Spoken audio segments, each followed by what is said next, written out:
Boom. Boom. So today, this is going to be for my fourth video. I want to talk about productivity and the power you have with creation. So I've heard a lot. I do a lot of shit. I make a lot. And I hear all the time, like, why do you make so much? Why do you do so much? And it's because it's like, it's a well, right? There's this video I saw where, I think it was Ed Sheeran, and he was talking about, your creativity is like a well. And when you first make it, sure, there's water, but there's also a lot of mud going on. And so whenever you're going down into the bucket over and over again, at first it's going to be a lot of mud down there. You know what I mean? Like, it's going to be a whole lot of, like, I don't know, just not good stuff and nothing that you're really going to be wanting at first, right? And some people might stop and be like, well, this well's no good.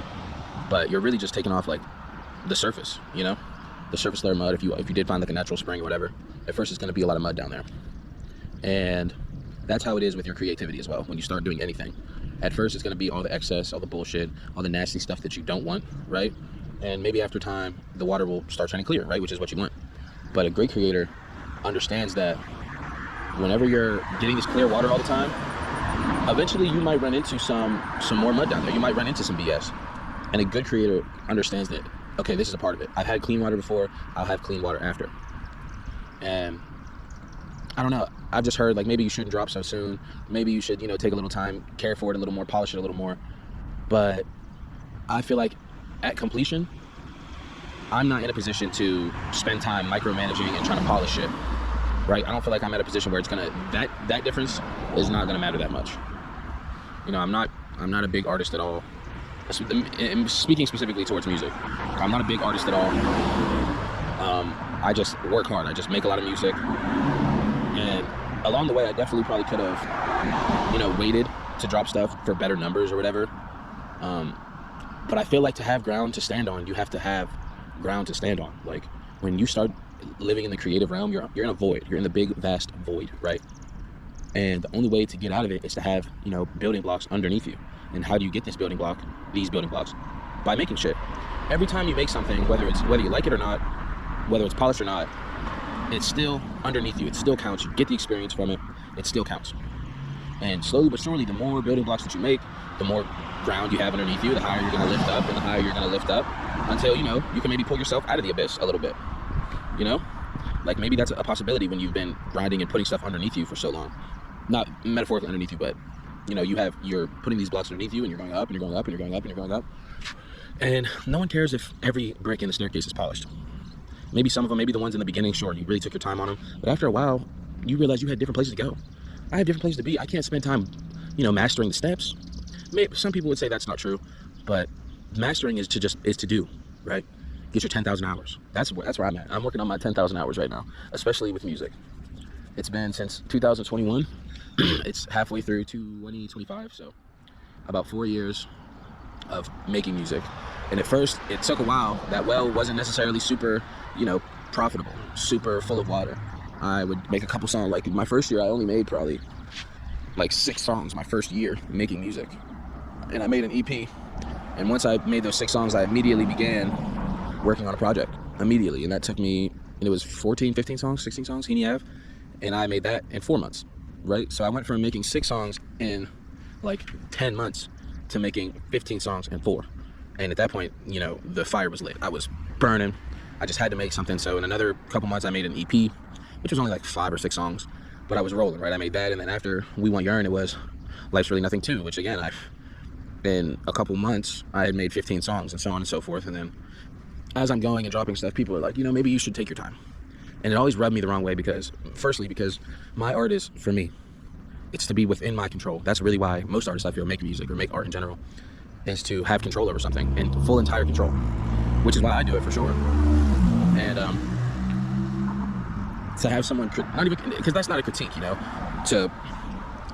you shouldn't be putting so much stuff out, you should have waited or did something else. I don't think that's a critique. I think that's just like, I don't know, that's you telling me what you would have done. And oh my god, these fucking bugs out here, bro, so fucking hot. It's you, that's you telling me what you would have done, and that's fine. That's perfectly okay. You could have told me what you were gonna do, but then you should have just did it.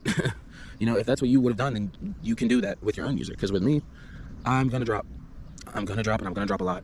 And this year I really, really wanted to push myself and see how much I could really, really make. And I think it's going well. I think it's going well with each one. And I change up the style every time. I'm not like cookie cutting the shit, you know what I mean? I'm not just making the same shit over and over again and hoping it sticks. Like, I'm doing it the right way. I'm changing it up. I'm trying shit. I'm experimenting. I'm doing collabs. I'm doing all this shit, right? And now I'm doing the videos, and it started with the TikToks, and that's what I wanted. That's what I wanted from it. I wanted to make as much music as I can to hopefully light the fire underneath me to start videos, which I think it has. I think I've been doing it pretty well. Like I said, I just am really looking for it to start, for me to have been doing it for a while. That's what I really want. Not even to see the progress, just to be like, okay, you know, I stood on business. And also to like pay Brent back for this camera, because I did not buy it. Shout out to my boy Brent, One Shot Collective. He did buy me this camera and to invest in me and my career, and I'm grateful for that. So I'm gonna hold true to what I told him, and that I would do it and I would take it seriously, and I am. I believe I am. As I sit out front on a main road where I live and talk, people have been walking by, driving by, that know me maybe, or have maybe not know me, but they know who I am. And before, I probably would have cowered in fear to the idea of doing this. Someone walked past, people are looking at me as they drive past, and I'm still talking this entire time. You know, I can't expect to talk in front of the amount of people I want to talk in front of, and I can't even do it out front of home base, you know? So you gotta challenge yourself, think a little outside the box. Fucking sweating balls out here, it's so hot, this GoPro's starting to burn my hand. But I'm enjoying the process of making videos and having an outlet to just talk freely, because I'm the type, I'll kind of clam up in certain friend situations, like given the situation or given, you know, the history with someone, I'll definitely clam up and not say everything that I want to, or let someone else take the light. But with this, it's all yarn. It's all yarnest, and I want other people to embrace that as well. That is the only thing. That is all that matters. Are you working hard, and are you standing in the light that you're setting? You know what I mean? Because you might be working hard and setting up this light, but you can't let someone else take it or bestow it upon somebody else, because it's your light. You set it up for you and all that. Let's look at this shop back here.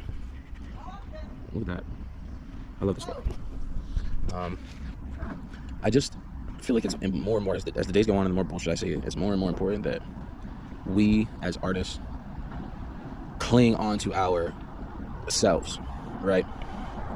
There's no sense in trying to appease other people. That's one thing that I feel like was lost with time in social media, is that art used to be entirely for oneself, therapeutic, to let out these internal thoughts and putting them on canvas, putting them in front of eyes.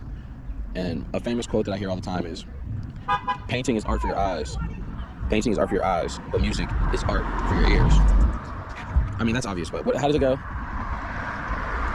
How does it go? Something like that, you know, like paintings are for your eyes to appreciate, or no. Oh, I lost it. I'm gonna have to try to remember it somewhere. Something like painting is for your eyes and music is the gallery for your ears. I don't know, like the soundtrack to your ears. I don't fucking know. I don't know. I can't remember the line off the top of my head, but I'm waiting for the studio upstairs to cool down because the AC wasn't turned on, and it's probably 7 or 8. It is fucking boiling outside still. Nice breeze here and there, but nothing else. Yeah, so I think that's all I got for you guys today. Just a little bit of peace. Believe in yourself. Believe in your own taste. Know that the work is the work. You know, there is grace in working hard. There's something to appreciate in working hard. If you're making a lot of paintings and someone's like, oh, like why don't you take your time? Why don't you just make one painting and make it take a really long time? Really, really take your time with it. If that's not where you're at, don't do it. If that's where you are, then that's what it'll be. You know, your art is all about control. So start controlling your lives, people, just a little bit. And it's obviously that can be turned into anything, but start controlling what you want to control. Start controlling what actually matters to you, what you can control, that is. There's a lot of shit that's out of it, but you can do it for sure.